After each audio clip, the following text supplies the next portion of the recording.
Hello दोस्तों, GS guide the learning centre में आपका स्वागत है। मैं आज आपके लिए लेकर आया हूँ ज्योग्राफी जो चल रहा था हमारा। 6 क्लास का ज्योग्राफी जो है कंप्लीट हो गया है। बीपीसीटीआरई 4 के सिलेबस में जो ज्योग्राफी का जो सिलेबस है वो क्लास 6 से लेके 10 तक के एनसीईआरटी को कवर कर रहा है, एनसीईआरटी के क्वेश्चन। तो मैंने उसी सिलसिले से 6 क्लास का ज्योग्राफी मैंने स्टार्ट किया था। 6 क्लास का ज्योग्राफी कंप्लीट हो गया है। आज मैं 7th क्लास का ज्योग्राफी स्टार्ट कर रहा हूँ, जिसका पहला चैप्टर है पर्यावरण, इन्वायरमेंट।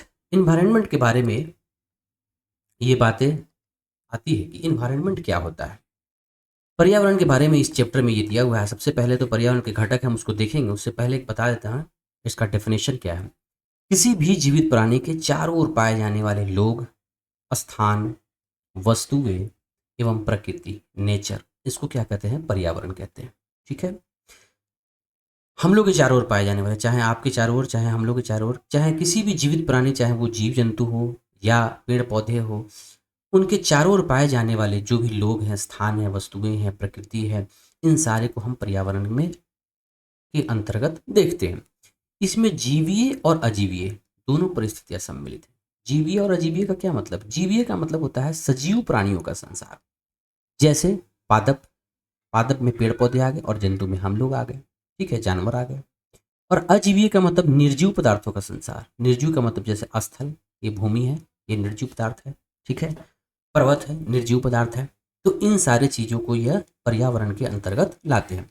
एक इमेज दिया हुआ है, इसमें लिखा हुआ है पर्यावरण के घटक। तो पर्यावरण के घटक जो है, 3 घटक के बारे में दिया है कि प्राकृतिक भी है, मानव निर्मित, मानव, ये तीनों चीज पर्यावरण के घटक में आते हैं। तीनों चीज से पर्यावरण पूरा होता है। प्राकृतिक में नेचुरल चीजों में क्या क्या आ गई? जैवमंडल आ गए, ठीक है, स्थल मंडल आ गए, वायुमंडल आ गए, जलमंडल आ गए। ये चारों चीजें जो है नेचुरल चीज है। ठीक है। मानव निर्मित का मतलब मानव के द्वारा बनाया हुआ जो चीज़ है। तो वो चीज़ें क्या क्या है? जैसे कि इमारत है, पार्क है, पुल है, सड़क है, उद्योग है, स्मारक है, ये सारी चीज़ें मानव निर्मित है। और मानव में क्या क्या आ गया? तो मानव में जैसे एक व्यक्ति है, परिवार है, समुदाय है, धर्म है, शैक्षिक है, आर्थिक है, राजनीतिक स्थिति है, ये सब मानव है। तो पर्यावरण के घटक में मानव है, प्राकृतिक है, मानव निर्मित है। इसका इमेज दिया हुआ था। वैसे आप सिंपल भाषा में समझेंगे कि जीवीय और अजीवीय दोनों परिस्थितियां जिसमें सम्मिलित हो उसे हम पर्यावरण कहते हैं। ठीक है। पर्यावरण जो है, यह इन्वायरमेंट शब्द जो है, इंग्लिश में इसको एनवायरनमेंट कहते हैं। इसकी उत्पत्ति हुई थी फ्रेंच शब्द इन्वायरनेर या इन्वायरोनेर से, जिसका अर्थ होता है पड़ोस। हो सकता है एग्जाम में ये पूछ सकता है कि इन्वायरमेंट शब्द जो है इसका अर्थ क्या होता है। ठीक है, ये जिस भाषा से लिया गया है, ये फ्रेंच शब्द है, और फ्रेंच शब्द इसका मतलब क्या होता है? तो पड़ोस इसका मतलब होता है। ठीक है। अब इसमें आते हैं प्राकृतिक पर्यावरण। प्राकृतिक पर्यावरण का मतलब नेचुरल चीजें जो होती है। अब प्राकृतिक पर्यावरण में हम लोग देखेंगे क्या क्या चीजें आती है। तो इसमें सबसे पहले 4 चीजों को आप दिमाग में रख ले कि स्थल मंडल, जल मंडल, वायुमंडल और जैव मंडल। अभी ऊपर पढ़े हैं ना पर्यावरण के घटक, इसमें प्राकृतिक पर्यावरण में मैंने क्या पढ़ाया था? 4 चीजें पढ़ाई थी। ठीक है। स्थल मंडल, वायुमंडल, जल मंडल और जैव मंडल। इस प्राकृतिक पर्यावरण के बारे में हम लोग जानेंगे कि क्या होता है ये 4 चीजें। स्थल मंडल के बारे में ये दिया हुआ है कि पृथ्वी की ठोस प्रपटी या कठोर ऊपरी परत को स्थल मंडल कहते हैं। जिस परत पर हम लोग बैठे हुए हैं, हम लोग पृथ्वी पर चल रहे हैं, घूम रहे हैं, गाड़ी चल रही है, ये सारी चीजें जो है ऊपरी परत है। पृथ्वी का ठोस प्रपटी है या इसका कठोर ऊपरी परत है, इसी को हम कहते हैं स्थल मंडल। ठीक है। जहाँ पे सभी जीव जंतु, पेड़ पौधे वास करते हैं, रह रहे हैं। ठीक है। इस स्थल मंडल में क्या क्या चीजें आती है? तो पहाड़ है, पठार है, मैदान है, घाटी है, ठीक है, वन है, कृषि और मानव बस्तियों के लिए भूमि है, पशुओं के चरने के लिए घास स्थल है, खनिज संपदा है, मिनरल्स है। ठीक है। ये सारी चीजें जो है आपको स्थल मंडल के तहत आती हैं। तो स्थल मंडल आप समझ गए होंगे। अगला जो पॉइंट दिया हुआ है वो है कि जल के क्षेत्र को जल मंडल कहते हैं। जल मंडल में तो आप समझ ही जाए, मोटा मोटी चीज, जल के अंदर, पानी के अंदर पाई जाने वाली चीजें है वो जल मंडल है। इसमें क्या क्या आ जाता है? नदी आ जाता है जलमंडल में, झील है, समुद्र है, महासागर है, ये सब जलमंडल है। पानियों से बना हुआ विशाल क्षेत्र, उसको जलमंडल कहते हैं। जल के क्षेत्र को जलमंडल कहते हैं, सीधा बात। पृथ्वी के चारों ओर फैली वायु की पहली परत, सॉरी, पतली परत को क्या कहते हैं? वायुमंडल कहते हैं। स्थल मंडल मैंने देख लिया, जलमंडल देख लिया, वायुमंडल। वायुमंडल क्या है? कि पृथ्वी के चारों ओर, जैसे हम लोग बैठे हैं, इसके चारों ओर जितनी फैली वायु है, और वायु की जो परत है उसको हम कहते हैं वायुमंडल। परत क्यों कहा गया है? क्योंकि पृथ्वी का जो वायुमंडल है कुछ परतों में बटा हुआ है। लगभग 5 या 6 परत में बटा। जैसे कि आईमोस्ट उसको शॉर्टकट होता है, एक जियोस्फीयर, आयोनोस्फीयर, स्ट्रेटोस्फीयर, ठीक है, मेसोस्फीयर, ट्रोपोस्फीयर, इस तरह से करके पूरा दिया हुआ है। क्षोभ मंडल, समताप मंडल, वो एक परत होता है। इसलिए कह रहा कि पृथ्वी के चारों ओर फैली वायु की पतली परत को वायुमंडल कहते हैं।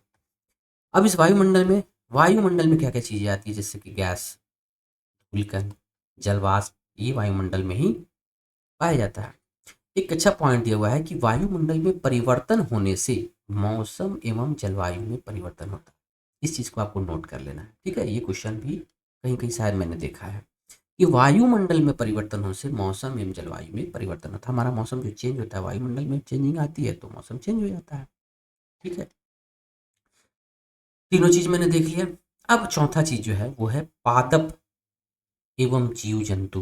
पेड़ पौधे एवं जीव जंतु में जैसे हम लोग आ गए, मानव है, जानवर है, पेड़ पौधे, ये तीनों चीजों मिलाकर जैव मंडल या सजीव संसार का निर्माण करते हैं। सजीव संसार का मतलब जीवित संसार, जिंदा चीजों का संसार का निर्माण करते हैं, उसी को जैव मंडल कहा जाता है। जैव का मतलब ही जीवित से होता है, जो जिंदा है, तो जिसमें पादप है और जीव जंतु है, ठीक है।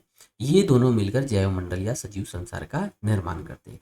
यह पृथ्वी का वह संकीर्ण क्षेत्र है जहाँ स्थल, जल एवं वायु मिलकर जीवन को संभव बनाते हैं, ठीक है। जैव मंडल में जब तक ये चीजें नहीं रहेगी, स्थल मंडल, जल मंडल और वायुमंडल रहेगी, तो फिर जैव मंडल का निर्माण नहीं हो सकेगा। तो जैव मंडल के निर्माण के लिए उन तीनों चीजों का भी होना जरूरी है। लेकिन जैव मंडल में क्या क्या आते हैं, पादप और जीव जंतु आते हैं, ठीक है। एक वर्ड आता है परितंत्र। परितंत्र क्या है? परितंत्र के बारे में क्या दिया है कि वह तंत्र जिसमें समस्त जीवधारु आपस में एक दूसरे के साथ तथा पर्यावरण के उन भौतिक एवं रासायनिक कारकों के साथ परस्पर क्रिया करते हैं जिसमें वे निवास करते हैं। ये सब ऊर्जा और पदार्थ के स्थानांतरण द्वारा संबंध है, ठीक है। पारितंत्र के बारे में, जैसे हम लोग एक दूसरे पर, हम लोग किस पर डिपेंडेंट है, पेड़ पौधों पर डिपेंडेंट है, वहां से भोजन मिलेगा तो हम लोग खाएंगे, ठीक है। तो एक दूसरे पर किसी न किसी तरीके से डिपेंडेंट है, या किसी न किसी तरीके से एक दूसरे से क्रिया कर रहे हैं, ठीक है। चाहे वो भौतिक क्रिया हो, रासायनिक क्रिया हो, कर रहे हैं, ये सब पारितंत्र के अंतर आते हैं। वह तंत्र जिसमें समस्त जीवधारी, जीवधारी का मतलब क्या हुआ, समस्त जिंदा चीज आपस में एक दूसरे के साथ तथा पर्यावरण के उन भौतिक एवं रासायनिक कारकों के साथ, पर्यावरण के उन भौतिक एवं रासायनिक कारकों कौन कौन कौन हो सकते हैं, तो भौतिक एवं रासायनिक कारकों में जैसे कोई रासायनिक में क्या होता है, कोई केमिकल चीज़ें होती है जिससे हमको इफेक्ट पड़े। भौतिक में कुछ ऐसा जैसे कि भूकंप आया, ज्वालामुखी, कुछ ऐसा नेचुरल चीज़ें जो हो रही, इन कारकों के साथ परस्पर हम क्रिया करते हैं, जिसमें वो निवास करते हैं, जिसमें वो रहते हैं। ये सब ऊर्जा और पदार्थ के स्थानांतरण द्वारा संबंध, ठीक है। तो ये पारितंत्र का डेफिनेशन। आगे चलते हैं, आगे चल के दिया हुआ है एक पॉइंट दिया हुआ है, बहुत अच्छा पॉइंट ये है कि प्रत्येक वर्ष 5 जून को विश्व पर्यावरण दिवस मनाया जाता है। इसको नोट कर लीजिएगा, याद कर लीजिएगा, 5 जून विश्व पर्यावरण दिवस, ठीक है। वर्ल्ड इन्वायरमेंट कब मनाया जाता है, 5 जून को मनाया जाता है। याद रखिएगा, एकदम ध्यान में, जहन में रख लीजिएगा, डेट इंसान भूल जाता है, इसलिए याद रखिएगा 5 जून पर्यावरण day, environment day, world environment day 5 जून, ठीक है। उसके बाद से अगला पॉइंट जो आता है मानवीय पर्यावरण में, एक वर्ड दिया हुआ है वस्तु विनिमय पद्धति। ये क्या होता है, पहले के लोग जो है ना, पहले जब पैसा नहीं था, मुद्रा नहीं थी, जो आज हमारे पास रुपया है वो नहीं था, तो पहले सामानों से सामानों की अदला बदली होती थी। यह वस्तुओं की अदला बदली का व्यापार है जिसमें धन का प्रयोग नहीं होता है। जैसे कि हमको अगर, मेरे पास गोभी है, सामने वाले के पास बैगन है, तो हमको बैगन चाहिए होता है तो हम पैसा नहीं देते हैं, हम गोभी देते हैं कि भैया आप मेरा गोभी ले लीजिए, हमको बैगन दे दीजिए, ठीक है। सामानों से सामान की जो अदला बदली होती है, इसी को कहा जाता है वस्तु विनिमय पद्धति। एक सामान से दूसरे सामान को लेना, क्योंकि पैसा तो था नहीं, तो ऐसा ही करते थे, ठीक है। फर्स्ट चैप्टर में ऐसा कुछ खास नहीं था, इसलिए बस उतना ही था। दूसरा चैप्टर हमारा है हमारी पृथ्वी के अंदर। हमारी पृथ्वी के अंदर क्या क्या है, इन चीजों को हम लोग जानते हैं, ठीक है। सबसे पहले हम ये जानने के लिए इस मैप को देखिए, उसके बाद मैं इस चीजों को दिखूंगा जो हाईलाइट किया हुआ है।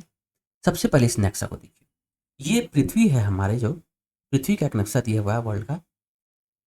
इसमें जो सबसे ऊपरी परत है, ध्यान दीजिए, सबसे ऊपर जहां हम लोग रहते हैं, ये वाला परत जो रेड कलर से मैंने हाईलाइट किया, ठीक है, इसको परपटी कहा जाता है, भूपर्पटी, जिस पर हम लोग रहते हैं, ठीक है।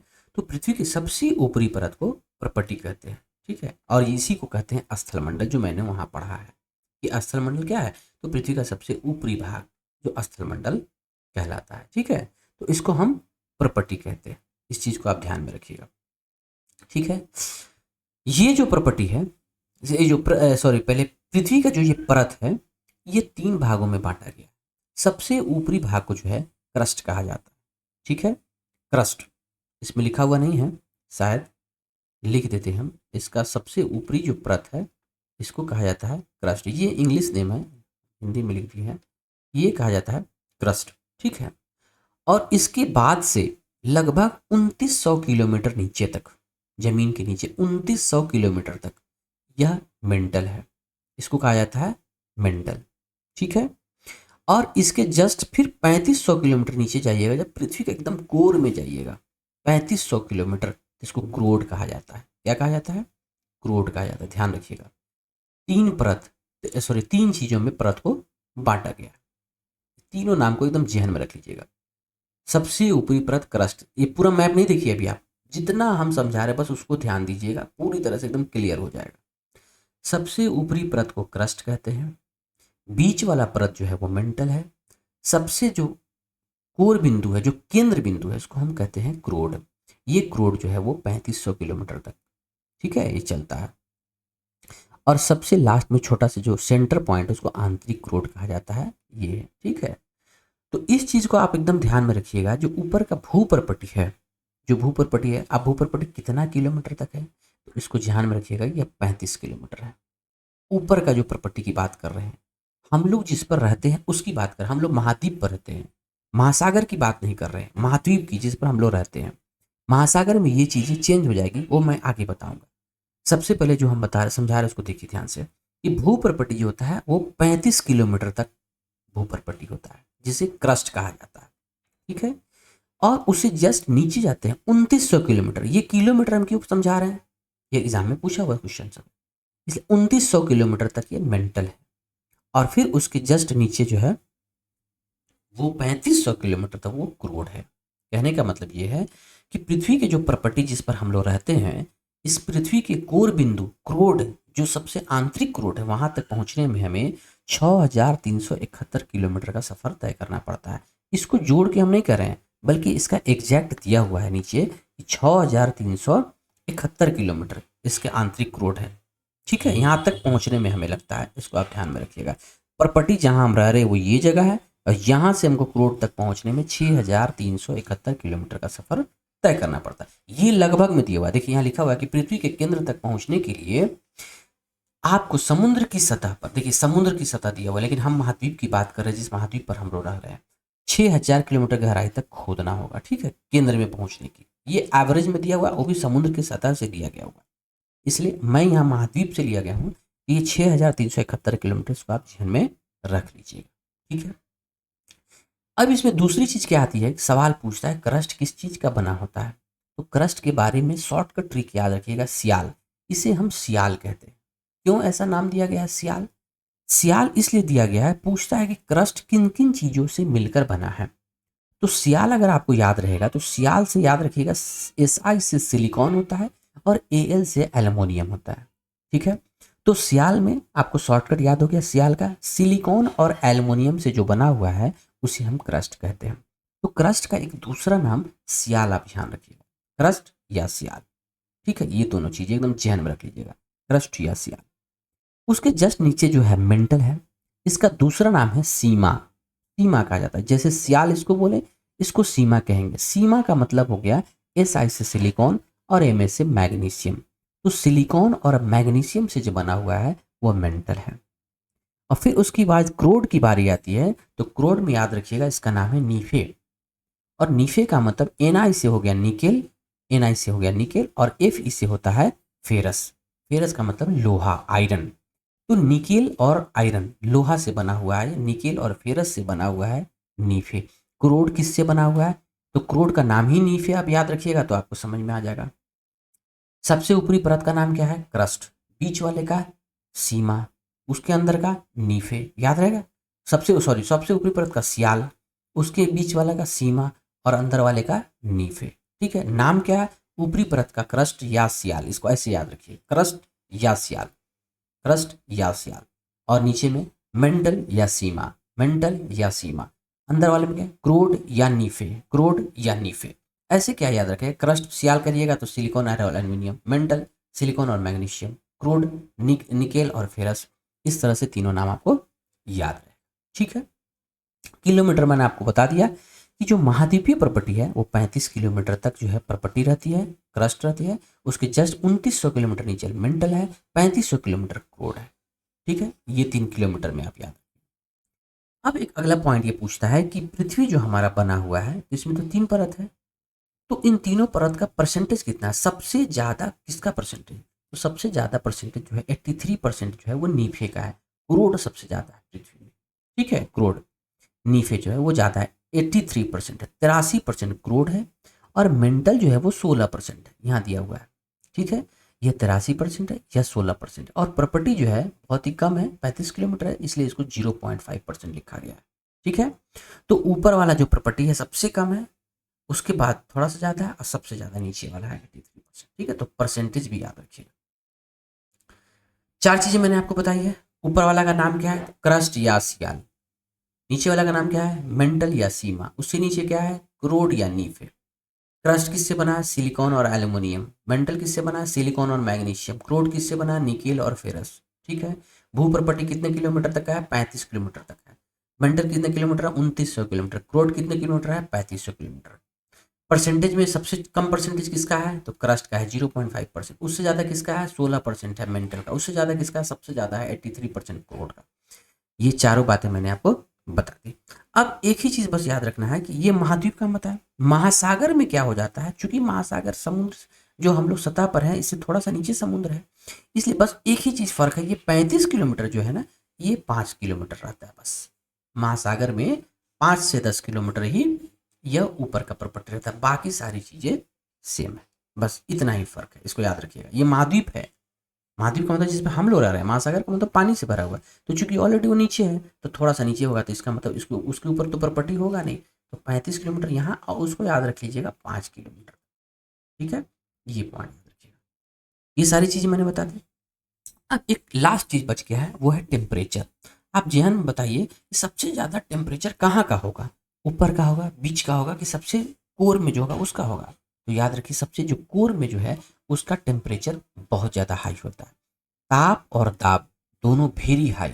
ठीक है, मैंने यहाँ लिख दिया है कि टेम्परेचर और प्रेशर ये दोनों बहुत ज़्यादा होता है। बस इस चीज़ को आप नोट करिए।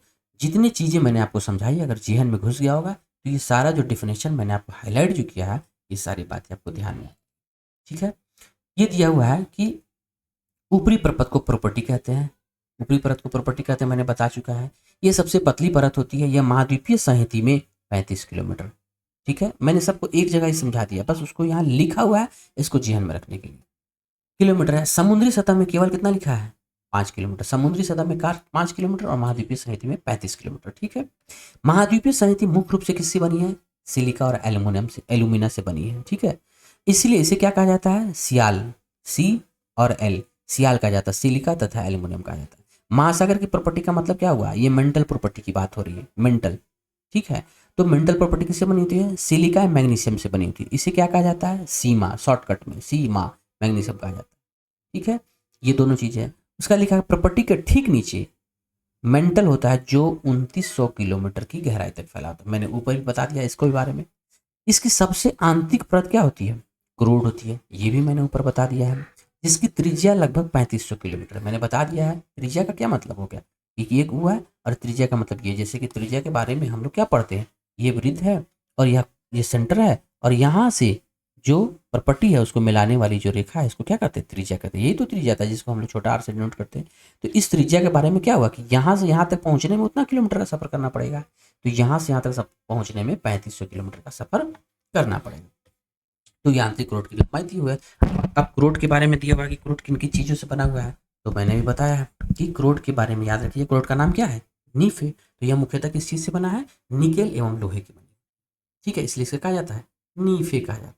केंद्रीय क्रोड का तापमान एवं दाब काफी उच्च होता है। ये सारी चीजें जो हाईलाइट की हुई है मैंने आपको पहले ही इस इमेज से आपको समझा दिया है।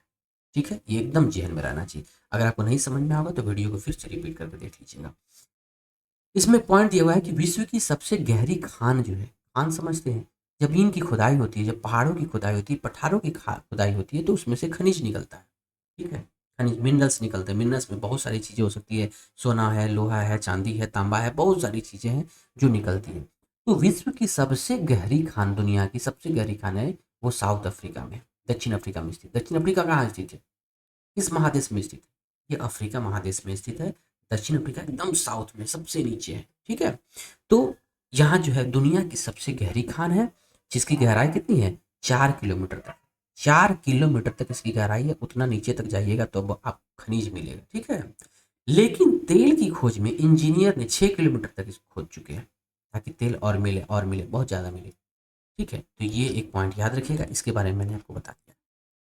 चलिए, एक इमेज है, इसको आप देख सकते हैं। इमेज को ऐसे देख, ये मान के चलिए ये जो है महाद्वीप है। देखिए ये देखो महाद्वीप है, ये थोड़ा सा उठा हुआ पोर्शन है, जमीनी सतह, ये महासागरीय सतह है। ठीक है, यहाँ जो पानी का फ्लो हो रहा है, ये वाला सतह महासागर का सतह। ठीक है, और इसके ऊपर ऊंचाई जगह पे हम लोग रहते हैं, तो ये महाद्वीप है। महाद्वीपीय प्रॉपर्टी यहाँ दिया। प्रॉपर्टी का क्या मतलब होता है, समुद्री सतह से थोड़ा सा उठा हुआ, सतह दिया हुआ यहाँ से थोड़ा सा उठा हुआ जो पोर्शन होगा, ये महाद्वीपीय प्रॉपर्टी होगी। और महाद्वीप ये हो गया थोड़ा सा और ऊंचा हुआ, महासागर ये हुआ, और इसके जस्ट नीचे जो होता है महासागर में 5 से 10 किलोमीटर नीचे या महासागरीय प्रॉपर्टी आ जाती है। ठीक है, तो ये आपको इमेज के जरिए समझाया गया है महासागर और महाद्वीप में फर्क। अगला पॉइंट जो आता है, लिखा हुआ है कि पृथ्वी के आयतन का केवल 0.5% हिस्सा ही प्रॉपर्टी है, 16% मेंटल है, 83% हिस्सा क्रूड है। ये भी मैंने आपको ऊपर समझा दिया है। ठीक है, पृथ्वी की त्रिज्या 6371 किलोमीटर है, ये भी मैंने आपको ऊपर दिखा दिया है। देखिए सारा का परसेंटेज, और मैंने 6371 किलोमीटर, ये भी मैंने ऊपर समझा दिया। ये सारी चीज़ें जो लिखी हुई है, इसको मैंने सिर्फ इस इमेज से समझाने की कोशिश की है। अगर आपने इमेज को समझ लिया है, इन सारी चीज़ों को पढ़ने की ज़रूरत भी नहीं है। ठीक है, चलिए अब अगला पॉइंट आता है शैल एवं खनिज। खनिज के बारे में बताया है, मिनरल्स के बारे में। शैल का मतलब क्या होता है, पत्थर। ठीक है, हम लोग समझते हैं ना, शैल है पत्थर है, तो शैल के बारे में पढ़ना है। मुख्य रूप से जो शैल होती है वो 3 प्रकार की होती है। 3 प्रकार में क्या क्या होती है, पहला प्रकार होता है आग्नेय, जिसको इंग्लिश में कहते हैं इग्नियस रॉक। आग्नेय शैल, आग्नेय चट्टान या इग्नियस रॉक। उसके बाद होता है दूसरा औषाधी, औषाधी चट्टान, जिसको सेडिमेंट्री रॉक कहते हैं। और तीसरा होता कायांतरित शैल, कायांतरित चट्टान, जिसको मेटामॉर्फिक शैल कहा जाता है। ये सब ब्रैकेट में जो दिया है वो इंग्लिश नेम दिया हुआ, इग्नियस, सेडिमेंट्री और मेटामॉर्फिक। ठीक है, ये तीनों इंग्लिश नेम है, और हिंदी में है आग्नेय चट्टान, औषाधी चट्टान और कायांतरित चट्टान। शैल के बारे में यही है कि 3 प्रकार की चट्टान। ठीक है, अब किसको क्या कहते हैं उसको समझ लेते हैं। इसमें दिया हुआ है कि द्रवित मैग्मा ठंडा होकर ठोस हो जाता है, इस प्रकार बने शैल को आग्नेय शैल कहते हैं। इन्हें प्राथमिक शैल भी कहते हैं। आग्नेय शैल 2 प्रकार की होती है, अंतर्भेदी शैल और बहिर्भेदी शैल। इस चीज को पहले समझ लीजिए, क्या कह रहा है, द्रवित मैग्मा ठंडा होकर ठोस हो जाता है, क्या मतलब हुआ इसका। इसका मतलब यह हुआ, जैसे जिस प्रॉपर्टी पर हम लोग रह रहे हैं, यहाँ हम लोग मान के चलो ये स्थल पर हम लोग जिंदगी जी रहे हैं। ठीक है, तो इस प्रॉपर्टी के नीचे मैग्मा होती है जो गर्म अवस्था में होती है, लिक्विड फॉर्म में होती है। ये लिक्विड फॉर्म में होती है। ठीक है, ये मैग्मा होती है जो लिक्विड फॉर्म में पाई जाती है, और ये जब पृथ्वी की परत से जब ऊपर उठती है, ठीक है, निकलती है, तो यह ऊपर जो है ना ये जम जाती है यहाँ पर, इसे कहते हैं लावा। जब द्रवित पदार्थ था तो इसको क्या कहते हैं, मैग्मा। ऊपर जम गया तो इसका नाम क्या हो गया, लावा। ठीक है, तो इसी के बारे में कह रहा है कि जब द्रवित मैग्मा, यहाँ लिखा है ना द्रवित मैग्मा, ठंडा होकर ठोस हो जाता है। ठंडा होकर ठोस का क्या मतलब हुआ, जब मैग्मा ऊपर निकलती है और ऊपर निकल के जब जमती है तो इसका नाम है लावा। और जब ये पूरी तरह से ठंडा होकर एकदम ठोस रूप में जब आ जाता है, तब वो चट्टान बन जाती है, जिसका नाम है आग्नेय चट्टान। इस चीज को समझ में आया। द्रवित मैग्मा, द्रवित का मतलब लिक्विड के फॉर्म में ये मैग्मा रहता है। ठीक है, जो जमीन के अंदर है। और ये जब ऊपर आती है तो ठंडाती है, लावा बनती है, और ये ठोस रूप में जब बहुत दिनों के बाद, बहुत वर्षों के बाद यह चट्टान के रूप में बदल जाती है, जिसे हम आग्नेय चट्टान कहते हैं। इन्हें प्राथमिक शैल कहा जाता है। प्राथमिक का मतलब प्राइमरी चट्टान है, सबसे पहले यही चट्टान बनता है, ठीक है, सबसे फर्स्ट में आग्नेय चट्टान। अब इसके बारे में भी ये दो प्रकार की होती है। दो प्रकार का क्या मतलब? अंतर्भेदी शैल और बहिर्भेदी शैल। अंतर का मतलब अंदर से है, बहिर का मतलब बाहर से है। तो जाहिर सी बात है, डेफिनेशन देख लेते हैं कि जब द्रवित लावा पृथ्वी की सतह पर आता है, यह तेजी से ठंडा होकर ठोस बन जाता है। प्रॉपर्टी पर इस प्रकार से बने शैल को बहिर्भेदी आग्नेय शैल कहते हैं। जब ये ऊपर जाकर जब ठंडा होकर जब चट्टान बनती है, तब इसे कहते हैं बहिर्भेदी शैल। बहिर का मतलब बाहर बना, ठीक है, ये बाहर बन गया। इसमें क्या क्या आता है? इसमें बेसाल्ट चट्टान आता है। बेसाल्ट चट्टान जो है वो बाहर बनता है। तो बेसाल्ट जो है, दक्कन पठार बेसाल्ट शैलों से ही बना है। एक और एग्जांपल दीजिए कि दक्कन का पठार जो भारत में है, साउथ में, यह बेसाल्ट चट्टानों से बना है। और बेसाल्ट चट्टान जो है वो बहिर्भेदी आग्नेय शैल तो है, इग्नियस रॉक तो है, लेकिन बहिर्भेदी ये बाहर में बना है, ठीक है, बेसाल्ट चट्टान। अब अंदर में क्या है कि द्रवित मैग्मा कभी कभी भू प्रपट्टी के अंदर गहराई में भी ठंडा हो जाता है। जैसे ये निकलने के दौरान क्या होता है कि पूरी तरह से निकल नहीं पाया, यहीं पर ठंडा हो गया, ठीक है, इसी जगह पर ठंडा हो गया। ये प्रपट्टी के ऊपर नहीं निकल पाया, अंदर भी वो ठंडा हो गया। और ठंडा होने के बाद जो ठोस सेल बनता है, इसको अंतर्भेदी आग्नेय सेल कहते हैं, ठीक है। इग्नियस रॉक के बारे में ही हम लोग पढ़ रहे हैं, आग्नेय चट्टान के बारे में ही पढ़ रहे हैं। बहिर्भेदी का मतलब प्रपट्टी के ऊपर बनने वाला चट्टान, और अंतर्भेदी का मतलब प्रपट्टी के नीचे बनने वाला चट्टान, ठीक है। तो इस चट्टान में क्या एग्जाम्पल है? ग्रेनाइट चट्टान का। ग्रेनाइट जो है वो अंतर्भेदी चट्टान है, और बेसाल्ट जो है वो बहिर्भेदी चट्टान है। दोनों इग्नियस रॉक है, दोनों आग्नेय चट्टान है, लेकिन बेसाल्ट ब से बेसाल्ट, ब से बहिर्भेदी, और ग्रेनाइट को अंतर्भेदी याद रखिएगा, ठीक है। ये दो चीजें याद रखनी चाहिए। उसके बाद आता है एक यहाँ पर शब्द की उत्पत्ति है। कौन शब्द कहाँ से आया उसके बारे में थोड़ा सा देख लेते हैं, फिर आगे हम समझाते हैं। इग्नियस का मतलब क्या है? आग्नेय चट्टान मैंने अभी बताया। इग्नियस शब्द जो है वो लैटिन शब्द इग्निस से आया, जिसका अर्थ होता है अग्नि। ये अर्थ याद रखिएगा, ठीक है। लैटिन शब्द हो सकता है, शायद एग्जाम में पूछे, लेकिन ये अर्थ याद रखिएगा। इग्नियस का मतलब अग्नि से होता है, जो लैटिन शब्द इग्निस से बना हुआ है। सेडिमेंट्री है, ये लैटिन शब्द सेडिमेंटम से बना है, जिसका अर्थ होता है स्थिर, ठीक है। सेडिमेंट्री का क्या मतलब? अवसादी चट्टान, अवसादी बताए ऊपर, उसी का इंग्लिश है सेडिमेंट्री। तीसरा है मेटामॉर्फिक। मेटामॉर्फिक का मतलब कायांतरिक, और ये ग्रीक शब्द जो है वो मेटामॉर्फोस है, जिसका अर्थ है रूप परिवर्तन, ठीक है, उसके रूप में चेंजिंग आ जाना, उसी को मेटामॉर्फिक कहते हैं। ये तीन वर्ड है, तीनों वर्ड का मतलब समझ लिया। इग्नियस का मतलब है अग्नि, सेडिमेंट्री मीन्स स्थिर, और मेटामॉर्फिक मीन्स रूप परिवर्तन। ये तीनों वर्ड जो है, ये दो वर्ड इग्नियस और सेडिमेंट्री जो है लैटिन से लिया गया, और मेटामॉर्फिक जो है वो ग्रीक से लिया गया। ये चीजें यहाँ दी हुई है, ठीक है। चलिए हम आगे समझते हैं। मैंने इग्नियस चट्टान के बारे में समझा दिया है। अब जो है अवसादी चट्टान की तरफ बढ़े। लिख रहा है कि जो सैल है वो लुढ़क कर, चटक कर तथा एक दूसरे से टकरा कर छोटे छोटे टुकड़ों में टूट जाती है। हम जो छोटे छोटे टुकड़े में टूटती है, जाहिर सी बात है। और इन छोटों कणों को क्या कहते हैं? अवसाद कहते हैं। छोटा छोटा जो कण है वो अवसाद। जब चट्टानें टूटती है, जब देखते हो पर्वतों से गिरती है तो चट्टानें टूटती है, छोटे छोटे पार्ट में बढ़ती है, इन छोटे कणों को अवसाद कहते हैं। जब हवाएं तेज बहती हैं तो ये अवसाद हवा, चाहे पानी, जल आदि के द्वारा एक स्थान से दूसरे स्थान पर पहुंचाकर जमा कर दिया जाता है। जब हवाएं तेज होती है, यह पानी जो कटान बिंदु पर, जैसे नदी के जो जो तलछट है, जो साइड में जो एरिया है, वहां से काटते हुए इन अवसादों को पानी ले जाए या हवा के जरिए उड़कर चला जाए। ये दोनों तरीके से एक स्थान से दूसरे स्थान पर पहुंचकर जमा कर दिए जाते हैं। और जब ये अदृढ़ अवसाद दबकर एवं कठोर होकर, और ये बहुत दिनों के बाद जब एक जगह जमा होते हैं, तो बहुत वर्षों के बाद जो है उस पर प्रेशर पड़ता है, ताप पड़ता है, दाब पड़ता है, अब ये कठोर होकर चट्टान बन जाती है, शैल की परत बन जाती है। और इस प्रकार की शैल को, इस प्रकार की चट्टान को अवसादी चट्टान कहते हैं।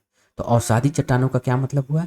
जब इग्नियस रॉक्स, जो आग्नेय चट्टान है, वो जब छोटे छोटे टुकड़ों में टूटते हैं तो उसे अवसाद कहते हैं। और इन अवसादों को हवा के जरिए या जल के जरिए एक स्थान से दूसरे स्थान पर पहुंचाकर जब जमा कर दिया जाता है, तो बहुत वर्षों के बाद ताप एवं दाब के कारण यह चट्टान का रूप ले लेती है, और इस प्रकार से बने चट्टान को अवसादी चट्टान कहते हैं। ठीक है। और इसी का एग्जाम्पल है बलुआ पत्थर।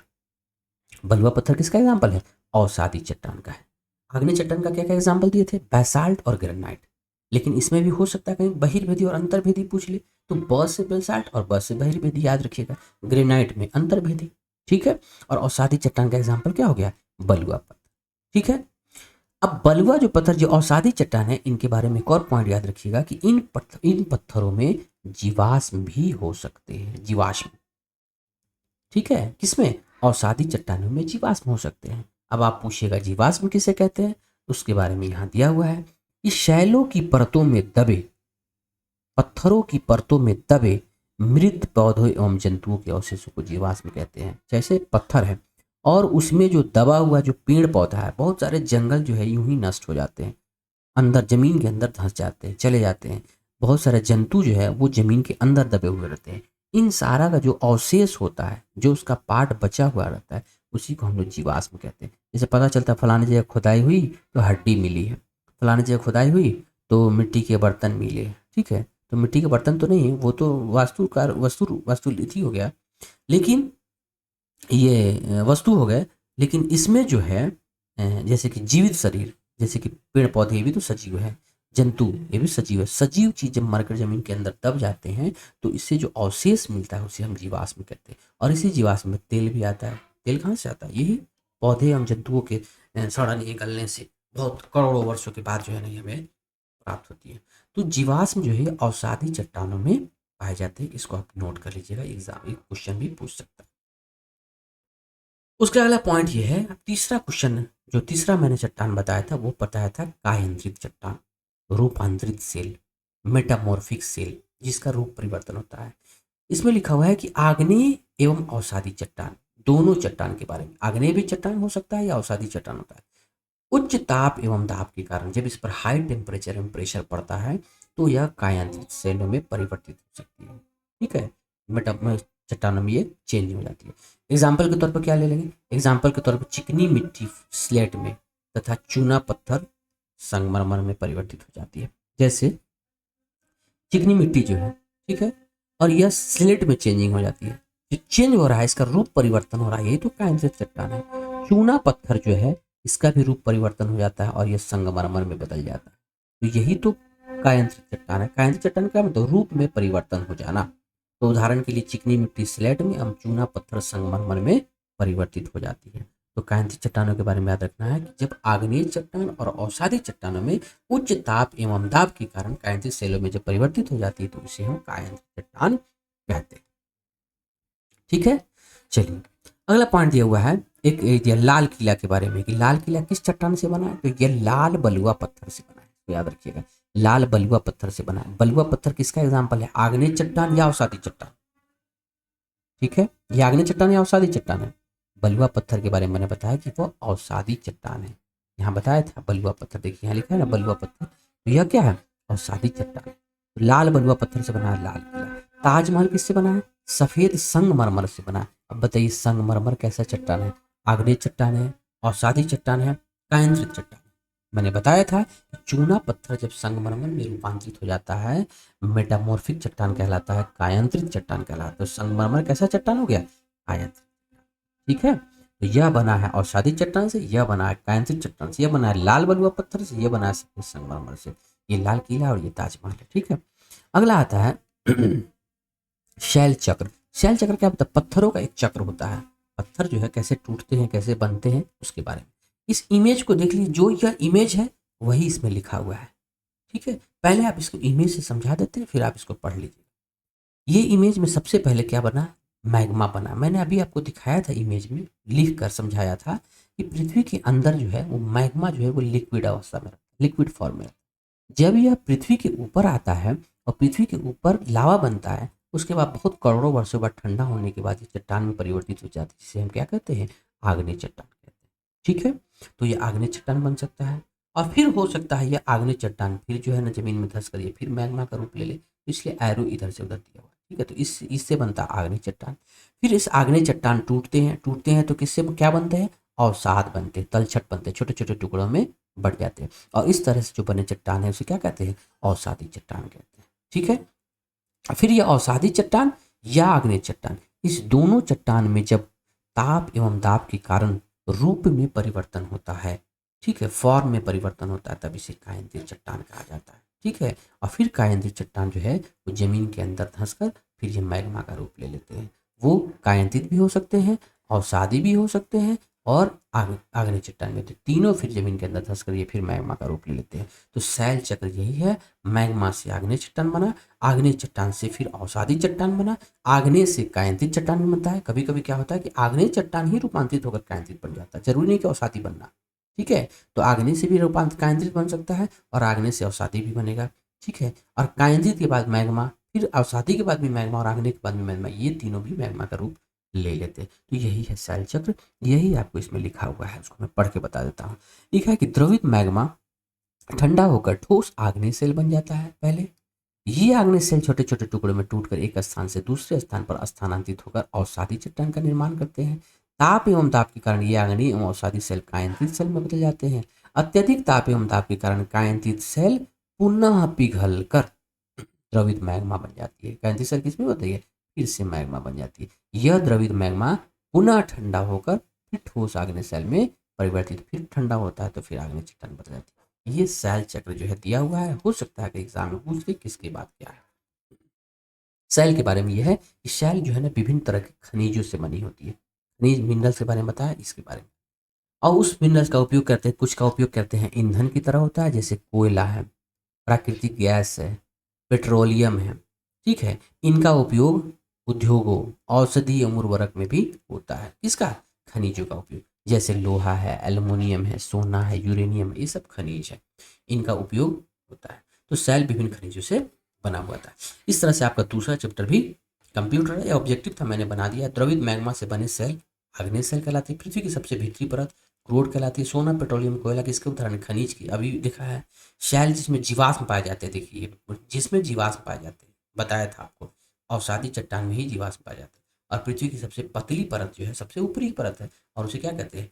प्रकृति कहते हैं। ठीक है, तो आपका 2 चैप्टर आज कंप्लीट कर दिया गया है। इसका जो है ऑब्जेक्टिव करके एक एक करके हम लोग देखते हैं। ठीक है, प्लीज़ जो लोग चैनल पर नए हैं वो चैनल को सब्सक्राइब करेंगे, वीडियो को शेयर जरूर करेंगे, और कमेंट करके जरूर बताएंगे कि वीडियो कैसा लगा। चलिए हम आपको ले चलते हैं। जो 2 चैप्टर मैंने आपको पढ़ा है, इन्हीं 2 चैप्टर का मैंने आपको ऑब्जेक्टिव करा देता हूँ, जिससे आपका चैप्टर पूरी तरह से कंप्लीट हो जाएगा। पहले सवाल जो आपके सामने स्क्रीन पर दिखाई दे रहा है वो ये है कि पर्यावरण शब्द में क्या क्या शामिल होता है।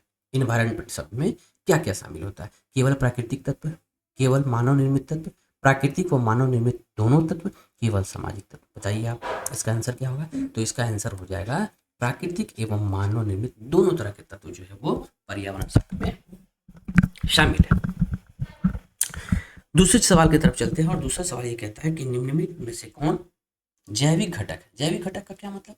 जो जिंदा चीजें हैं। अब बताइए, क्या जल जिंदा चीजें हैं? गलत। पर्वत है? गलत। वायु है? गलत। पेड़ पौधे को मैंने सजीव कहा है, तो इसीलिए जिंदा चीज है, इसलिए इसे हम जैविक घटक कहेंगे। अगला क्वेश्चन ये कह रहा है कि स्थल मंडल का कौन सा उदाहरण? स्थल मंडल, स्थल मंडल मैंने आपको दिखाया था। क्या महासागर स्थल मंडल में आता है? नहीं, ये जल मंडल में आता है। क्या बादल स्थल मंडल में आता है? नहीं, ये वायुमंडल में आ सकता है, और वायु तो वायुमंडल में ही आता है। इसका आंसर क्या हो जाएगा? हिमालय पर्वत। हिमालय पर्वत जो है वो स्थल मंडल का होता है। अगला क्वेश्चन जो दिया हुआ है कि जीव मंडल का सही अर्थ क्या है? जीव मंडल मैंने आपको बताया था, पौधे एवं जीव जंतु, वो जीव मंडल कहलाते हैं। तो इसमें कह रहा है कि जीव मंडल का सही अर्थ क्या है? क्या केवल जीव जंतु? दूसरा पॉइंट कह रहा है पृथ्वी का वह भाग जहाँ जीवन संभव है। तीसरा है केवल पौधों का क्षेत्र, और चौथा है केवल मानव आबादी वाला क्षेत्र। ठीक है, तो इसका एग्जैक्ट आंसर हो जाएगा कि पृथ्वी का वह भाग जहाँ जीवन संभव है उसे जीव मंडल कहा जाता है। ठीक है, चलिए अगला क्वेश्चन ये है, क्वेश्चन नंबर 5 ये है कि पर्यावरण का कौन सा घटक मौसम और जलवायु को कंट्रोल करता है? देखिए मैंने इस क्वेश्चन को भी मैंने आपको पहले बता दिया था, अभी मैंने पढ़ाया है बुक में ही, कि पर्यावरण का कौन सा ऐसा घटक है जो मौसम और जलवायु को कंट्रोल करता है। इसके बारे में मैंने आपको आंसर बताया था कि वो हो सकता है वायुमंडल। ठीक है, क्या हो सकता है वो? वायुमंडल। चलिए अगला क्वेश्चन क्या था ये, अगला क्वेश्चन में जाने से पहले मैंने आपको बता दूं कि जो जो ये 7th क्लास का जो आपका ज्योग्राफी जो चल रहा है, ये 7th क्लास का ज्योग्राफी मैं 2 से 3 क्लास में ही इसको कंप्लीट कर दूंगा पूरे 7th क्लास की ज्योग्राफी को। बहुत जल्द जो है 8th क्लास का ज्योग्राफी जो है मैं आपको स्टार्ट कर दूंगा। और ये सारा जो पोर्शन मैं पढ़ा रहा हूँ वो बीपीएससी तैयारी 4 के कंटेंट में पढ़ा रहा हूँ, ठीक है। उसको एग्जाम पॉइंट्स ऑफ व्यू से ही लेकर देखिए। जो बीपीएससी तैयारी 4 में जो मोस्ट इंपॉर्टेंट पार्ट सब जो है लाइन से पूछने वाले हैं, बस उसी को हम हाईलाइट करके पढ़ाते हैं, ठीक है। तो इसका समझिए एक तरह से चैप्टर का समरी मैं पढ़ा रहा हूँ एमसीक्यू के साथ। प्लीज अगर चैनल पर जो लोग नए हैं वो चैनल को सब्सक्राइब करेंगे। और वीडियो जो है मैंने इससे पहले बहुत सारे वीडियो डाले हैं, आप मेरे चैनल पर जाकर सारे वीडियो को आप चेक करके आप उसे पढ़ सकते हैं, ठीक है। क्वेश्चन अगला क्या है कि निम्न में से कौन अजैविक घटक, अजैविक का क्या मतलब, जिसमें जान नहीं है। अजैविक में पौधे में जान है तो है, ये तो गलत हो जाएगा। जानवर में जान है तो है, तो गलत हो जाएगा। मानव में जान है तो है, गलत हो जाएगा। आंसर क्या बच गया, आंसर हो जाएगा मिट्टी, वो क्या है, अजैविक घटक। अगला क्वेश्चन कहता है कि मनुष्य द्वारा पर्यावरण पर सबसे अधिक प्रभाव किस माध्यम से पड़ता है। कौन सा ऐसा माध्यम है जिससे मनुष्य के द्वारा पर्यावरण पर प्रभाव पड़ता है, ठीक है। इसमें दिया हुआ तकनीकी विकास, जैव विविधता, जलवायु, स्थलाकृतिक स्थिति। स्थलाकृतिक स्थिति में आ जाता है जैसे पर्वत, पठार, मैदान, तो इससे बहुत उतना फर्क नहीं पड़ता, सबसे अधिक प्रभाव पड़ता है। जलवायु का प्रभाव भी पड़ता है, बायोडाइवर्सिटी का भी प्रभाव पड़ता है। तकनीकी विकास जो है, ये टेक्नोलॉजिकल जो डेवलपमेंट आजकल हो रहा है, जैसे जंगलों को काटा जा रहा है, ठीक है, बहुत बहुत बड़े बड़े इंडस्ट्री बनाया जा रहा है, इससे पर्यावरण पर बहुत ज़्यादा इफेक्ट पड़ रहा है। हमारा पर्यावरण बहुत दूषित हो रहा है, गाड़ियाँ चल रही है। तो जितनी भी तकनीकी टेक्नोलॉजी जितना भी डेवलपमेंट हो रहा है, इससे हमारे पर्यावरण पर बहुत इफेक्ट पड़ता है। तो आपका आंसर ये है। अगला क्वेश्चन ये है कि पृथ्वी की सबसे बाहरी परत को क्या कहते हैं। मैंने बताया था, सबसे ऊपरी परत का नाम भी बताया था, ठीक है। सबसे ऊपरी परत, जैसे ये पृथ्वी है, सबसे ऊपरी परत का क्या नाम बताया था, सबसे ऊपरी परत का नाम बताया था क्रस्ट बोलिए, या इसको इंग्लिश में क्या बोलिए, सियाल बोलिए।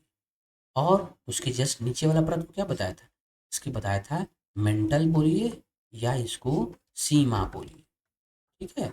और सबसे जो लास्ट परत था उसको क्या बोले थे, इसको क्रोड बोलिए या नीफे बोलिए। इसी से आपका जो है समझ में, क्रस्ट किससे बना है, सिलिकॉन और एल्यूमिनियम। मेंटल किससे बना है, सिलिकॉन और मैग्नीशियम। क्रोड किससे बना है, निकेल और फेरस, ठीक है। ये चाहिए चीज़ याद रखनी चाहिए। तो पृथ्वी के सबसे बाहरी परत को क्या कहते हैं, तो क्रस्ट कहते हैं। आंसर क्या हो जाएगा, बी आंसर हो जाएगा। अगला क्वेश्चन ये है कि महाद्वीपीय क्रस्ट की औसत गहराई कितनी होती है। देखिए क्वेश्चन क्या लिखा है, महाद्वीपीय क्रस्ट, ये नोट कर लीजिएगा, महाद्वीपीय क्रस्ट की औसत मोटाई कितनी होती है। क्रस्ट तो मैंने बताया था पृथ्वी की प्रॉपर्टी, लेकिन बोला था कि महाद्वीप पर अलग है और महासागर में अलग है। तो महाद्वीप पर मैंने आपको बताया था 35 किलोमीटर, तो 30 से 35 किलोमीटर के करीब जो है वो आपका महाद्वीप में है। और जब आपका महासागरीय प्रॉपर्टी की बात करें तो मात्र यह कितना होता है, यह 5 किलोमीटर, 5 से 10 मान के चल सकते हैं। तो महाद्वीपीय क्रस्ट की बात हो रही है, इसमें आंसर हो जाएगा आपका 30 से 35 किलोमीटर, ठीक है। अगला क्वेश्चन देखिए, अगला क्वेश्चन पूछ भी दिया कि महासागरीय क्रस्ट की मोटाई लगभग कितनी होती है। महासागर की मोटाई मोटाई कितनी होगी, तो 5 से 10 किलोमीटर, मैंने अभी आपको बताया। अगला क्वेश्चन कह रहा है कि पृथ्वी का सबसे घना भाग कौन सा है। सबसे घना भाग कौन होगा, आप सोचिए अपने तरीके से। ये सबसे घना भाग तो वही होगा जो एकदम जड़ में होगा। पृथ्वी, जो पृथ्वी है, ये ऊपरी जो है क्रस्ट है, बीच में मेंटल है, और लास्ट में जो सबसे लास्ट में ये क्या है, सबसे घना तो यही होगा। तो यह क्या है, आंतरिक क्रोड, मैंने बताया था इसमें है आंतरिक क्रोड, है।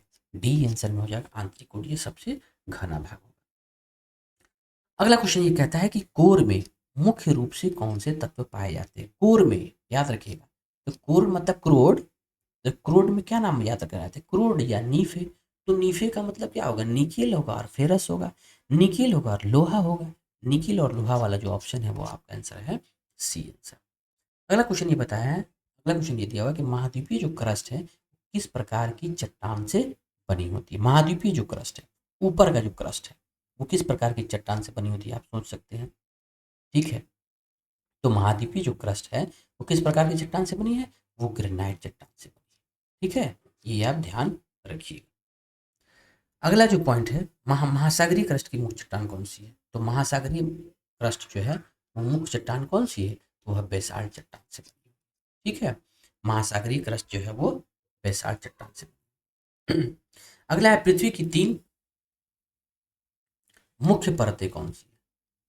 पृथ्वी की 3 मुख्य परतें, तीनों मुख्य परत पर अभी बताए थे, क्रस्ट है, मेंटल है, क्रोड है। देखिए तो इसमें है कहीं पे ऑप्शन, ये दूसरा ऑप्शन दिया हुआ है, क्रस्ट है, मेंटल और कोर है। कोर और क्रोड दोनों बातें की, ठीक है। अगला क्वेश्चन ये है कि लोहा और निकेल के कारण कोर को क्या कहा जाता है। क्रोड के बारे में नाम बताए थे, क्रोड या नीफ है, देखिए नीफ इसमें है, ठीक है, तो ये आंसर हो जाएगा। अगला क्वेश्चन, सियाल किस परत को कहते हैं। सबसे ऊपरी परत जो क्रस्ट है, किसका क्रस्ट है, महाद्वीपीय क्रस्ट को, तो महाद्वीपीय क्रस्ट जो है वो सियाल है, ठीक है। सीमा का संबंध किससे है, और सीमा जो है याद रखिएगा, महाद्वीपीय क्रस्ट 35 किलोमीटर बताया, लेकिन 5 किलोमीटर में बताया था मैंने किसका, महासागरीय क्रस्ट के बारे में। और 5 किलोमीटर में बताया था महासागरीय, तो 35 से 5 घटा लगभग 30, तो मैंने बताया था ना कि 35 किलोमीटर तक ठीक है, उसके नीचे आपको क्या स्टार्ट है, ठीक है, मैग्मा, मेंटली स्टार्ट है। तो सीमा का संबंध जो है चूंकि मेंटल से है, और यह किस में आता है, महासागरीय क्रस्ट में आता है, ठीक है। ज्वालामुखी से निकलने वाले मैग्मा की सतह पर क्या कहते हैं। ज्वालामुखी से निकलने वाले मैग्मा को सतह पर क्या कहते हैं। जब मैग्मा निकलती है बाहर तो ठंडा होती है, और ठंडा होकर क्या बनती है, लावा बनती है, ठीक है। और यह लावा, चट्टानों के कितने मुख्य प्रकार होते हैं। चट्टान कितने प्रकार के होते हैं, 3 प्रकार के मैंने अभी आपको बताया है। कौन कौन, आग्नेय चट्टान, अवसादी चट्टान और चट्टान। आग्नेय चट्टानें कैसे बनती है, आग्नेय चट्टानें कैसे बनती है, मैंने बताया था कि पृथ्वी की परत से जब द्रवित मैग्मा जो है ठंडा होकर गर्म होकर जब बाहर उठती है, और यहाँ पर जो है ना बैठकर क्या, यह जमकर क्या बन जाती है, लावा बन जाती है, और करोड़ों वर्षों के बाद जो है ना क्या बनती है, आग्नेय चट्टान का रूप लेती है, ठीक है। तो लावा या मैग्मा के ठंडा होने से जो बनता है उसे हम आग्नेय चट्टान कहते हैं। अगला है ग्रेनाइट किस प्रकार की चट्टान है। ग्रेनाइट के बारे में बताया था, दो चीज़ें बताया था, एक कौन चट्टान, एक बताया था ग्रेनाइट, और दूसरा बताया था बेसाल्ट चट्टान। ये दोनों किसके बारे में बताया था, ये दोनों कौन सा है, आग्नेय चट्टान है, ठीक है। और शादी के बारे में बताइए क्या बताया था, और शादी चट्टान के बारे में बताया था लाल बलुआ पत्थर, ठीक है। अगला क्वेश्चन हो सकता आएगा, और शादी चट्टानें मुख्यतः किससे बनती है। देखिए और शादी चट्टानें मुख्यतः, अब और शादी चट्टानें मुख्यतः किस में बनती है, ठीक है, ठीक है, मुख्यतः औषधि चट्टान। औषधि चट्टान के बारे में क्या बताया था, यह चट्टानों के टूटने से बनती है। चट्टान, अग्नि चट्टान जब टूटते हैं तब उसे बनती है, तो इसमें क्या लिखा है, चट्टानों की कण, तो चट्टानों के कण से जब टूटते हैं तो असादी चट्टानें बनती है। और असादी चट्टान का एग्जाम्पल क्या दिए थे, बलुआ पत्थर, याद रखिएगा, ठीक है। पहला क्वेश्चन ये कि बलुआ पत्थर किस, अरे तरीके यही सवाल देती है, बलुआ पत्थर किस प्रकार की चट्टान है, तो यह क्या हो जाएगा, सादी चट्टान। अगला चट्टान, अगला क्वेश्चन ये है कि कायांतरित चट्टानें कैसे बनती है। कायांतरित का मतलब क्या हुआ, रूप बदलना, मेटामॉर्फिक। आग्नेय और अवसादी जब अपने रूप बदलते हैं चट्टान ताप और दाब के कारण, तो यह अब कायांतरित चट्टान।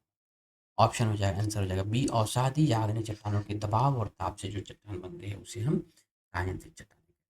अगला क्वेश्चन ये है कि संगमरमर किससे बनता है। संगमरमर मैंने बताया था यह कायांतरित चट्टान का रूप है। कौन चट्टान है यह, कायांतरित चट्टान है। अब ये बताइए इस चट्टानों के रूपांतरित से बनता है चूना पत्थर, ठीक है। जब चूना पत्थर जो है, चूना पत्थर जो है करोड़ों वर्षों के बाद जब अपना रूप परिवर्तन करती है तब वो संगमरमर पत्थर का रूप ले लेती है, ठीक है। अगला क्वेश्चन ये कहता है कि अपक्षय क्या है। अपक्षय, वेदरिंग, वेदरिंग क्या होता है, अपक्षय, चट्टानों का क्या निर्माण होता है इसमें, नहीं गलत। मैग्मा बहता है, नहीं। लावा का ठंडा होता है, नहीं। चट्टानों को टूटने को कहते हैं अपक्षय। जब चट्टान टूटते हैं, जब ऊपर से जैसे पर्वतों से गिरते हैं, बारिश होती है बहुत तेज होती है तो चट्टान टूटते हैं, तो उसे क्या होता है, अपक्षय करता है। और उस अपक्षय जो छोटे छोटे कण को जब नदियाँ जब उसको बहा कर दूसरी जगह ले जाती है, और उसको जब ले जाती है ना तोड़ तोड़ के, तब उसे क्या कहा जाता है, अपरदन कहा जाता है। ये अपक्षय का मतलब चट्टानों का टूटना हुआ। और जब उस छोटे छोटे चीज़ों को जब लेकर जाती है नदियों के द्वारा, तो उसे क्या कहता है, अपरदन कहा जाता है। उसके बाद जो चट्टानें बनती है उसे क्या कहा जाता है, अवसादी चट्टान कहा जाता है। इस तरह से आपका 2 चैप्टर कंप्लीट हो गया। मिलते हैं अगले वीडियो में। चैनल पर बना रहने के लिए बहुत बहुत शुक्रिया। चैनल पर जो लोग नए हैं प्लीज़ सब चैनल को सब्सक्राइब कीजिएगा। कंटेंट अगर अच्छा लगा तो प्लीज़ वीडियो को जरूर शेयर कीजिएगा, और कमेंट करके जरूर बताइएगा वीडियो कैसा लगा। मिलते हैं अगले वीडियो में, तब तक के लिए अपना ख्याल रखिएगा, खुश रहिएगा।